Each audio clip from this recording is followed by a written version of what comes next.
Holly is a London-based historian, writer, and narrative designer who specialises in video games and the history of play.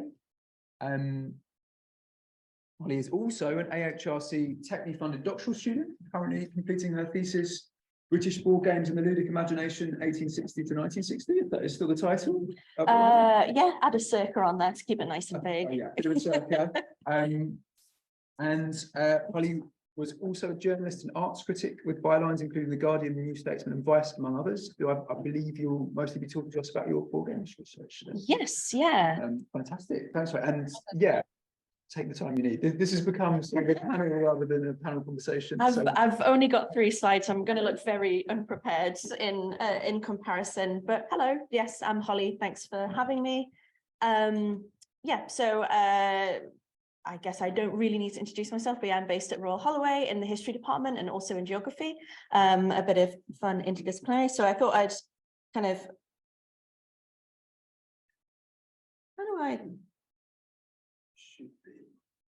Unless I'm fundamentally misunderstanding computers. Oh. Yeah, that one. Okay, cool. Right, so yes, so this is just a very brief overview. So yes, I originally started as a games journalist and critic, mainly with The Guardian, about, God, like 10 years ago or something, which is terrifying to say. And let's just say being a young woman, being a games journalist 10 years ago was not a great time. It was pretty brutal. When I started writing and being a games critic, Gamergate happened, and it was immensely unpleasant. And you know, compared to a lot of other people, I got off lightly. But at the time I was an undergraduate history student, and I was you know, doing like social and cultural history. And within that context, you know, you kind of know that, you know, I was constantly being branded of, oh, games aren't political, you know, play isn't political. And then, you know, as a social culture historian, you want to go, yes, they are, because everything is political. I took that spite and I turned it into research because I wanted to show that basically there's something I've come across when I first started was I think it's getting a lot better, but when I started, there was a real kind of digital bubble in the analysis of play. And you know, digital games are super important and all of this, but there's this much longer history of play that has an impact into how society perceives it today, that wasn't getting as much attention. Or we have a habit to say everything's kind of new, or everything's kind of, this is a new thing, you know, which other people have brought it before. And you know, I'm here to do the really annoying historian thing of go, well, it's not that new, but it's also not the same, but it's different, but you know, the complicated things. So yes, so these are some of the kind of history things I've written, where I've so far largely focused on board games themselves as kind of material culture objects. Particularly interested in imperial culture, colonialism, depictions of British Empire, trade, things like that. And also in Chloe and Paul's wonderful edited collection, I wrote about representation of gendered experience in chance-based board games, which I thought was interesting. James, you mentioned kind of games have to, or video games have to be played to be understood. One of the reasons I love these games is they are, you know, they are purely chance-based games. They're roll and move games, which are often, I think, dismissed in terms of game analysis, because people go, oh, it's boring, it's just all chance, there's no skill. And I find them fascinating because of that, because they don't have to be played to be understood. The games are a metaphor that people at the time would have understood just by looking at it without needing to play it. And chance represents all these different things. It represents kind of, you know, kind of patriarchal power. It represents kind of the struggle against for getting suffrage and all these wonderful things. So yes, wrote about that. And then a little bit quickly on, so I don't do as much journalism anymore, but occasionally if it kind of feeds into my research, I'll occasionally talk and stuff. Something that's really important to me that comes up a lot is about, you know, especially when I was a journalist, I was constantly kind of, I don't know why they kept asking, as if they were going to trick me one day and I was going to go, yes, video games are here to harm your children. But talking about screen time, and one thing I see in my research is, you know, I'm looking at people who talk about play 100 plus years ago. And it's amazing. They're all like, oh, well, kids today don't play correctly. You know, these are people talking in the 1950s who grew up in late Victorian, early Edwardian. They're saying a lot of the similar things of games don't, kids don't play correctly now. They're too focused on the radio. They're too focused on all of this. And actually, and when we talk about things, when it comes to basically, if anybody brings up screen time to me, if they're not also going to bring up physical spaces that we allow young people to inhabit, then I'm not interested. And that's part of the kind of geographical aspect of my research, is understanding space, who has access to it, who gets to play, who doesn't get to play, what that, how people interpret that play. So that's also important. And then just briefly, video game stuff. I used to say this has nothing to do with, I did, this is Tumble Time, Devolver Digital's like mobile game released last year, I think. I've lost all track of time, which I did the narrative and writing for. And I was about to say, oh, it's totally unrelated. Then I realized it's very clearly, I forgot I wrote that, it's very clearly a dig at archiving practices of perhaps some of our larger institutions in the UK. And yes, an upcoming Neurocracy, which is a kind of sci-fi near future game that is a kind of live game where it's starting in July, and then they've done it before and they're doing it again in July, which I've written about. And basically it's fantastic because I get to write a video game story basically through really petty footnotes and fake academia, which is something I've been training for 10 years now. So I'm ready for it. But yeah, so that's a brief overview of all of that. But I think one of the main things that the thing I'm going to spend a little bit more time with today, which is part of my PhD research, which I think is relevant to a lot, some of the other speakers have been saying, is about play and accessing play, historical play. Anybody who researches play now knows how difficult it is to capture play, to get people to talk about play, how we interpret play. It's difficult enough when the people are there in front of you or you're recording them, all of that. So how do you do it when these people have been dead for quite a long time? The answer is archives, as it usually always is in the case of a historian. And specifically, I'm going to talk about, because they become the kind of one of the main things I've used, mainly not just necessity, but they're digitized. I started my PhD and then a pandemic hit, which I wasn't prepared for. So luckily these are digitized, so they became a big part of my research. But basically, it's known as the Edwardians. It also has a much longer title. Basically, it was an oral history, huge thing done in the 1960s at the University of Essex by Thompson, his name was, and he was a sociologist. And it was in the 1960s, and he and a lot of volunteers went out to around 500 different people who were elderly at that point, but had grown up in the Edwardian late Victorian period. And they just did these big interviews with them, asking them about, every aspect of their life. They're like a really remarkable, I wouldn't be able to do my research if these people in the 1960s hadn't thought to do that. And yeah, they've been used quite a lot by historians. They're fantastic sources. But one of the things I was interested in is play. And I specifically look at board games for a bunch of reasons that I'm not going to go into. But one of the big things that I wanted to do in my research, when I first started my research and I was, trying to get funding and stuff like that, one of the things that I came across where people would say, oh, well, late Victorian, Edwardian period, kind of working class people didn't play board games. They didn't have the money, they didn't have the time, they didn't have the space. And they're going, that's not true. They literally say they do. And we have evidence. So that was part of it, was kind of this inspiration to, again, spite turns out to be a lot of, the driving force of academia, I think. But yeah, so basically I decided to, because I'm a masochist, I decided to read through every single one of these oral histories. So that's about 500, about 60 to 200 pages each. It took a long time.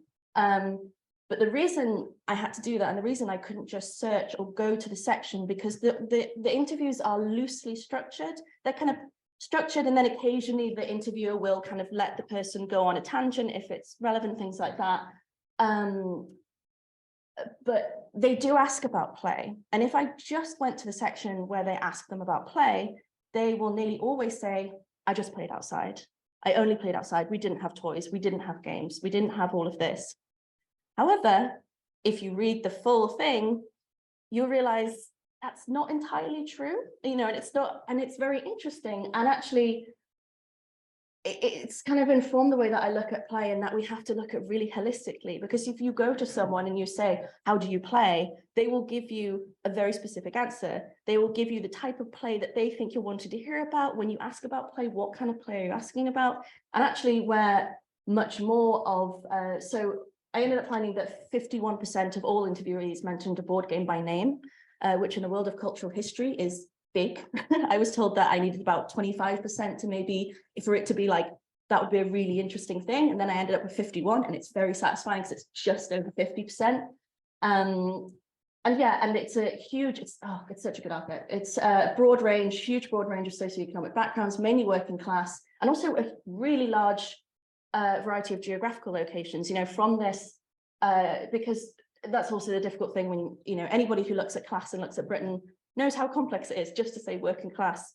What does that mean? Because if we're talking about, I don't know, working class Manchester in the Edwardian period, and then a Crofters Lodge in the Outer Hebrides, those are very, very different experiences. Those are very different lives. But because of the really broad geographical range, we get some of those differences, and it's very interesting. But yes, so basically, if you go to a section where they talk about play, you'll get a very, very specific answer. And I would have missed all of this. I would have seen, maybe they might mention a board game 10% of the time when they actually ask about play. It's when they ask about parents. It's when they ask about where did you play? It's when they ask about what did you do on Sundays? And it's these, and those are the kind of main three themes that I've come up with when talking about play: is space, interactions, and rhythms. Because the play doesn't come up in the section on play. And that's a really annoying thing about research, play research, is that I've discovered you have to be really holistic when you're looking at this stuff. Because if they just went in asking about board games, I don't think I would have got the stuff. And also what's really interesting is, because it's then done in this more holistic manner, is that, well, you know, I think sometimes when we talk about playing games, naturally, and I think we all have this, and I've definitely done this, where we want to defend them. We want to say, oh no, play's really good. And that's what I find interesting about these interviews, is when they do ask about play, you can tell it's because the sociologists are using it as trying to get a qualitative aspect of the childhood. If play was present in your childhood, it's a good childhood. That was, you know, that's kind of the driving force of why they were originally asking about play. And what these interviews show up is that play isn't always positive. Play isn't always, you know, interactions aren't always positive. Play can be boring, it can be mundane, it can highlight anxieties, it can highlight tensions. You know, I mean, I look at board games. How many of you have argued with your families over board games? And people 120 years ago did exactly just that. And yes, so, you know, I'm a big kind of proponent on, yes, as James was saying, it's super interesting to me because, yes, you know, archiving games and stuff is super important. All of this, trying to archive playful lives and just lives more generally is also super important, because I would not have been able to do any of this research if these people hadn't asked about the entirety of these people's lives, because that's where you see all these different kinds of play and different kind of micro play and interactions and all of that. And I'm sure a lot has been missed because inevitably things do get missed. But yeah, sorry, I was trying to be nice and quick. I hope that's just a quick kind of whistle stop tour of my work and my PhD. Yes, basically started off looking at board games, still kind of look at board games, but now really interested in the play that actually happens with the board games, because they're different things. Interact, similar but different. Yeah.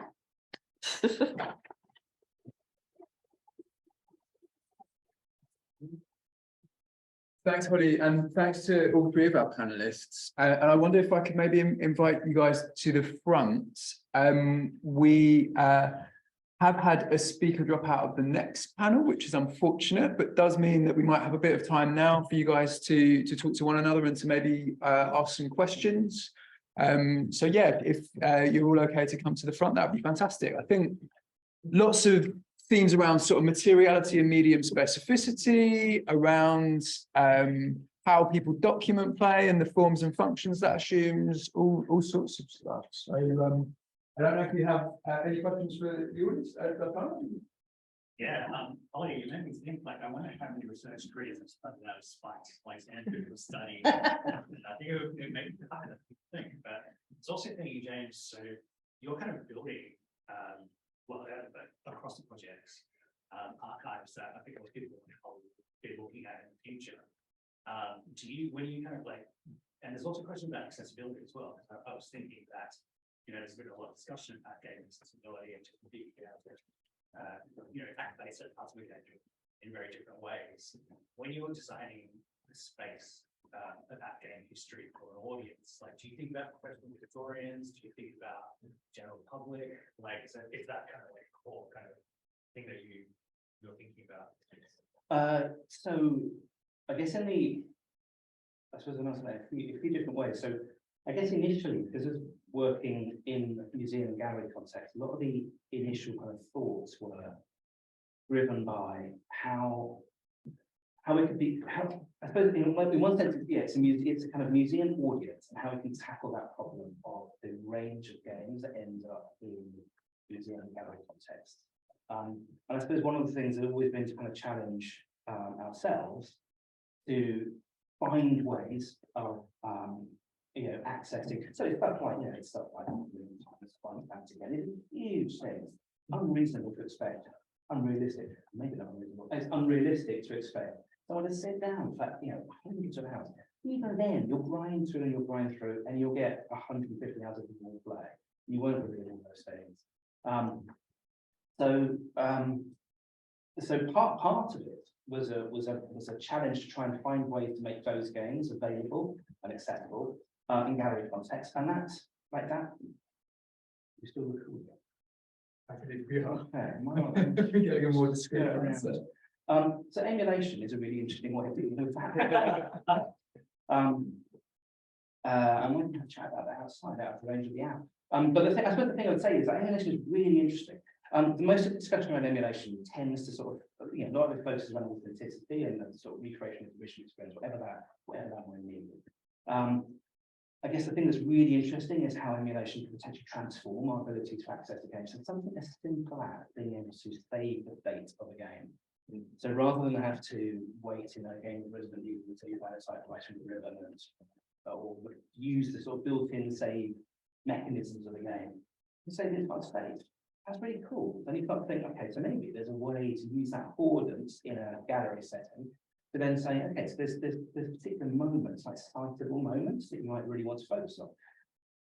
And actually being able to use the save state, then say, press the button, that is directly to that thing. And it's not just a sequence, it might be something that's contingent on 3 other things that happened, one of which you had no idea you were even doing, one of which might have been set off by a timer or perhaps a random number generator. And then you start to think, okay, that's interesting in the gallery context. Actually, as a researcher, that's also what I want, because if I want to fight to that moment, I don't really have the kind of equivalent of the page number or the frame reference. And so actually starting to use the affordances of emulation in that sense, the ability to cite that particular moment when that thing happens after that set of utterly contingent behaviours. So I think sort of I feel I'm sort of stumbling towards thinking, okay, there's a really interesting application here for scholarly research as well, to essentially find some more effective means of citation here. So I think in one sense, it's both of those, and many other audiences beyond. I guess the other way of answering that, I'd answer that in the way that Henry Lowood, who's the curator over at Stanford, sort of answered a similar kind of question in terms of like, what do you need more of to help you do that kind of preservation work? And I think it was because of the nature of the event. I think these sort of anticipations would be this forensic people to extract data from those really awkward Apple 8-inch floppy disks that you need cryofluxes for or whatever. And actually, his answer was, well, more social scientists, more cultural historians, more archivists, and I think it's beginning to think about all the possible use cases for these kind of materials. Game preservation isn't a thing. Every use case will have different set of requirements. The scope of it will be different. So I said, game is data understood. If you're interested in code and analysing code, you don't want videos of someone accessing the -1, where's the code and how it's commented, how it's written, how it shares, structurally features with other games that were made by the same teams. So yeah, I think that's part of the project. I think we're trying to work out who the users are, what the use cases are. That will shape what the scope of the material is. So that was a really long answer. Apologies. I think I see it even in stuff that is currently archived, board games. I think because so much of archive, particularly like the legal framework of archives, is aimed towards text. It's aimed towards documents, books, things like that. So I've gone into archives. I traveled all the way to Princeton. I was like, okay, I'm going to use that archive. I want to get it for ages. I got there. It took ages to see anything because their entire legal framework was and how much you can photograph and stuff like that. It was like, okay, you can only photograph 20% of the book. And I was like, I'm not looking at a book. I'm looking at, something in their archive, they know they have these things. I was like, I'm looking at a board game. So what does that mean? And then I had to kind of make like back and forth and stuff. And eventually they were like, oh, just who cares? But so like even within like existing frameworks, I think kind of the kind of domination of kind of material culture it's often difficult to look at because things are often set up for documents, they're often set up for words. And so I think kind of adding the digital context to that then just makes it even more complicated. I was going to hop in here with a question for you guys. In terms of when you're exhibiting, particularly some of the older works, is it important to you that they're on a cathode ray screen or that you're using a Pentium 2, or do you feel like that fetish for authenticity can get in the way of engaging people with the work? Where's the balance in your operation? Yeah, that's a very important and big question, because technologies just changes, that's the main role, and you can do anything, and there are different attitudes, there are some museums like the CKM usually trying to recreate, the atmosphere of the of the 60s or 70s, like there is a department that goes every time on eBay trying to get old-fashioned technologies and getting, but that technology probably the one resist, and the food won't exist anymore, and they won't work as well, probably. So re-emulation is the main, actually, the only way to recreate this is as you saying, and the re-emulation, so recreating the kind of context, like, often, using, the structural or kind of group, kind of radio, and putting a computer screen inside, there are many different ways to do that. But usually this is a conversation with the start with a dialogue with the artist, and there are some policy, but there is not probably low rules. I'm more, would re-emulate that kind of atmosphere. I think that this is important in order to, try to publish into the proper work, but it's not always possible. So yeah, that's complicated. The preservation of media art, let's say, is one of the most complicated things, especially because it implies, many different theoretical approaches as well. So yeah. We'll go a bit, I don't know. Yeah, okay. Okay. When you were talking, I was thinking about, and I suppose as well, Valentina, this kind of speaks to you also. I was trying to think of, like, what do we already have that is an equivalent to these objects that we're trying to preserve? And I was thinking of all sorts of different things. And what I've sort of come up with is, it's like music. And that sort of led me to think, if we're talking about preserving a game, then are we preserving the instrument?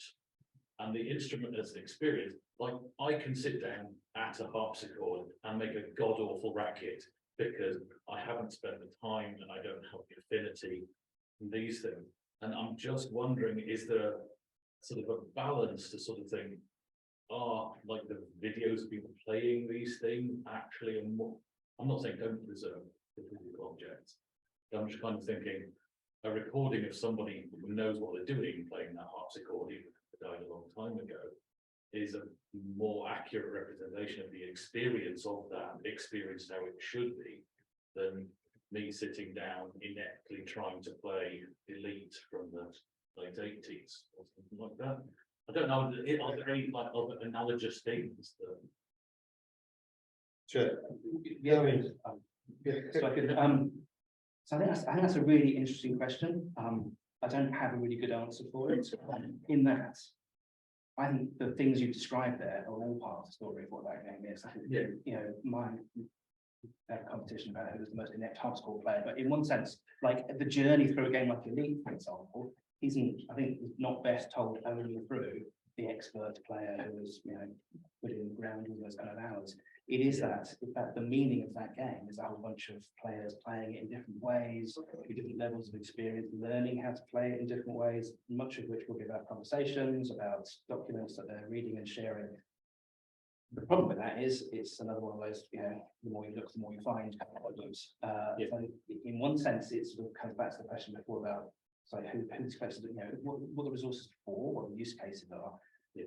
And beginning to understand that a whole bunch of material there that will slip through our fingers, because we probably will end up, canonizing certain games, certain ways of understanding, certain ways of playing, that we let those other kind of practices and other documentation just sort of through our fingers. Like from my perspective, like long ago background as an archaeologist, there were things like archaeology in the mid-19th century was about getting beautiful things to stick in a museum. In the process, trashing everything that's now seen as important. And I suppose, we need to keep as much as we can, because a future Holly might find absolute gold in the marks on the controllers that have been touched a lot or something. Yeah, but I think that real matter, I think that there are no solutions, because when you engage technology, there are no other solutions. Technology just dies, and it is it's, and when you have art and technology pieces, you can't do anything else than trying to re-emulate, because I mean everything we are producing now in our digital culture that probably won't exist in 30 years, anything, that's pretty. This is why it's important to do books and catalogs, but actually, because we are for sure the paper will be there, and so it's completely different preservation from the most conventional art, because problem is that let's say the content and the media are detached in the digital technology. If you look at Gioconda, Leonardo Gioconda, for instance, or paint, the content and the media are united. You can detach, the image of Gioconda from the background, But if I watch, if I watch a Namjoon Paik video, for instance, created in the 60s, was created on Umatic. Back then, it was created for cattle tube television, and the artist created the work probably for that kind of media specifically, But today, I won't see the work in that way. I see it in a different way respect of the artist, the artist idea, So this implies a completely different kind of, public audience engagement, audience experience, and also media preservation, because when I transform the Umatic into a VHS into a digital file of, I don't know, 2003, and then a digital file 2013, and then digital file 2020, there's always changes of information. The colors are different, and and you can do anything else than doing that, and keep transforming the file, So that's the way. So it's a very big challenge, and the interesting thing that that preservation implies a lot of theories. So I think that the theories around preservation in media art is very interesting today, and must be a field that must be developed, especially in game art. How we will preserve that, a 90s game art. I have no idea, So the only way is probably re-emulating the work. Well, I can see we've got a question from the chat, which is for Holly, and as the panel chair of the next session, I think maybe we could ask them to make the last one, I know they're all right, and those, I know there's more questions in the room, but maybe just over lunch. So, sorry, I did have something quickly to add to. So you're saying the kind of, I mean, there is no exact one-to-one, but I think historians who work in experiential history, historians who work in history of sound, music, like you said, history of smells, things like that. There is a lot of, there is a lot of overlap, and particularly when I think about play, one of the most informative in terms of theory is the difference between studying literature and studying reading. So the difference in the book itself and the reading that happened with it is something that I use a lot when I think about the game and the play that happens with it. So I think histories of reading have actually been like really informative in terms of how we think about preservation and how we think about kind of interaction. Well, that actually begins, it sort of seems really nice introduction on that after the chat. So, you my eyesight's not that good. I'll let Jane do it. Jane, All right. yeah, the voice and first, Susie. In terms of representing the intangible experience of play, have you found any source type besides oral history that captures a similar level / quality of experiential detail? Oh, good question. Wow. So I realized I didn't point out what that is. That's my beloved spreadsheet of all the oral history things. And then it's color coded because I'm a nerd and I like color coding things. But in terms of the kind of detail that say like, this is just like, I mean, this is just like my guide to then deeper document that I have just to be able to access stuff quicker.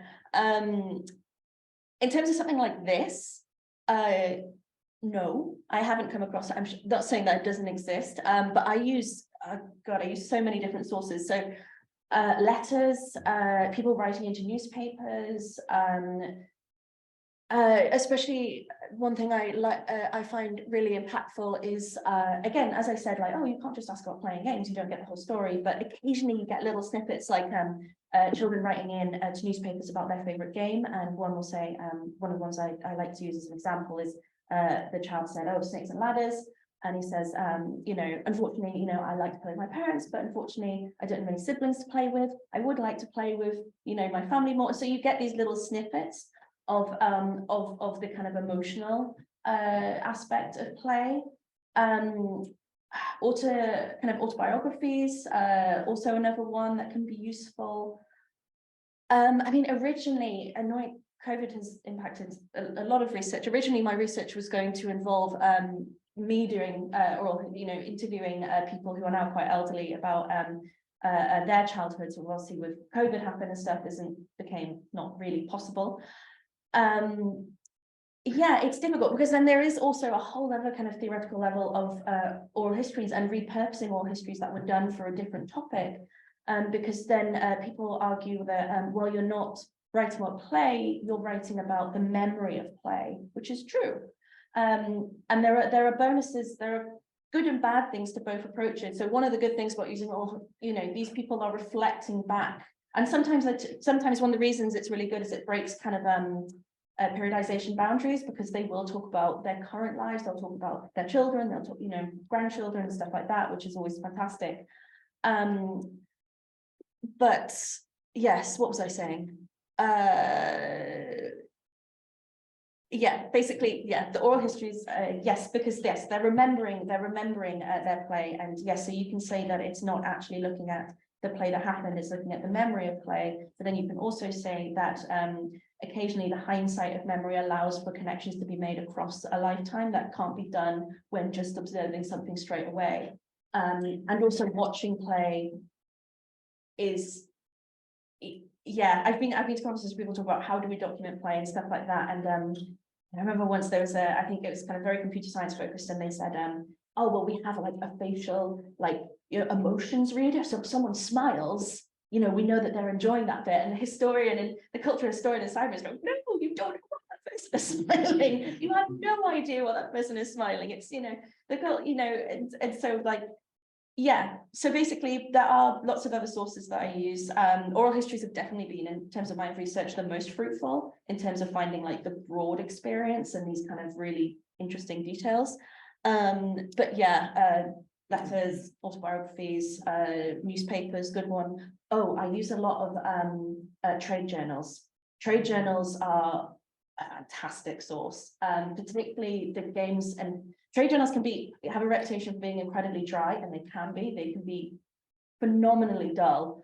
But for some reason, the Toys and Games trade journal is a wild artifact, because it is like, it gets really personal at points. Like there's examples of someone saying, oh, Mr. So-and-so, who's famous for making his Snakes and Ladders boards, is having to, you know, stop because he's ill. And they'll say stuff like, oh, well, you know, he's a quitter and he doesn't want to. There's a real like personal dynamic that's going on within the trade journals that are also helpful because the way they talk about each other's games and their own experience, stuff like that. So yes, so having to look at a lot of stuff really broadly and stuff that you may think may be dry, and often it is very dry, but occasionally you will get these, yeah, in unexpected places you find these, and also people talking, another really, sorry, this will be my last point, a really interesting, trying to think more holistically about experience and lives and play and all of that.